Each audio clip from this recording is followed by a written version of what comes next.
महायुतीच्या या निर्णयामुळे 75,000 गोविंदांना सुरक्षा कवच।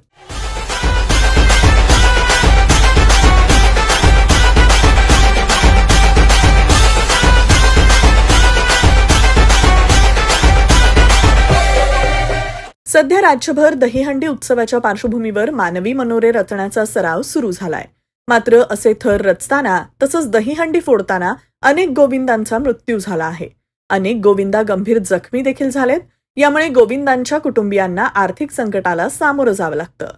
त्यामुळेच 2023च्या निर्णयाप्रमाणेच 2024 मध्ये देखील दहीहंडी दरम्यान मानवी मनोरे रचणाऱ्या राज्यातील 75,000 गोविंदांना 10 लाखांचं मोफत विमा संरक्षण देण्याचा निर्णय महायुती सरकारनं घेतलाय। याबाबत राज्याच्या क्रीडा विभागानं 25 जुलै 2024 रोजी अध्यादेश देखील प्रसिद्ध केला आहे। राज्यातील गोविंदांपर्यंत विमा संरक्षण पोहोचवण्याची जबाबदारी महाराष्ट्र राज्य दहीहंडी गोविंदा असोसिएशन या संस्थेकडे सोपवण्यात आली आहे। राज्यात मुख्यमंत्री एकनाथ शिंदे, उपमुख्यमंत्री देवेंद्र फडणवीस आणि अजित पवार या त्रिमूर्तींनी गोविंदांसंदर्भात हे घेतलेले निर्णय राज्यभरातील दहीहंडी उत्सवासाठी एक सुरक्षा कवचच बनलंय।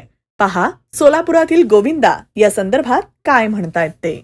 माझं नाव रितेश कुलकर्णी, बाळवे सोडरगल्ली येथे राहतो। प्रमोद भोसले आहे, फकीरचंद भांडेकर, सतीश प्रभाकर कंदलगावकर। आमचं 1950 पासून दहीहंडी फोडण्याची परंपरा सुरू आहे। शासनाकडून 75,000चा सुरक्षा कवच म्हणून मंजूर झालेला आहे व दहीहंडी पथकाला 10 लाखाचा विमा मंजूर झाल्याबद्दल मी शासनाचा आभार मानतो। आमच्या मंडळाच्या वतीने त्यांचं आभार मानतो आणि आम्हाला सोय व सुविधा करून दिल्याबद्दल त्यांचं मनापासून आभार। सोलापूर जिल्ह्यामध्ये दयावान ग्रुपचे दहीहंडी उत्सव पण खूप चांगल्या प्रमाणात साजरा होते। दरवर्षी मोठ्या प्रमाणात दहीहंडी उत्सव साजरा होताना युवकांना सुरक्षा कवच नव्हते, त्यामुळे युवकांमध्ये एक प्रकारे अस्वस्थता होते। परंतु महायुती सरकारने आमचे दहीहंडी उत्सव युवकांना एक प्रकारे सुरक्षा देऊन विमा कवच दिल्यामुळे सर्व युवकांमध्ये उत्साह आला आहे। त्यामुळे मी सर्व वडार समाज आणि युवकांकडून महायुती सरकारचा आभार मानतो। गोपाळ कलाकरिता थरांसाठी उभारणाऱ्या मुलांना कोणताही असा सहारा नव्हता, परंतु येत्या काळामध्ये झालेल्या सरकारामुळे व्यक्तिकरीला विमा व संरक्षण कवच देण्यात आलेलं आहे। याकरिता मी प्रथमतः सर्वांचे मी आभार मानतो। 3 थरांनी गोकुळाष्टमी साजरी केली जात होती, परंतु या संरक्षण कवचमुळे साधारणतः आता यावेळेस आम्ही 6 थरांपर्यंत दहीहंडी बनवण्याचा प्रयत्न करत आहे।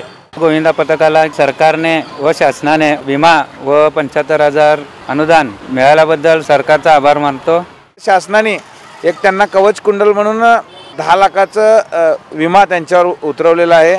हे मी शासनाचा मनापासून आभार मानतो।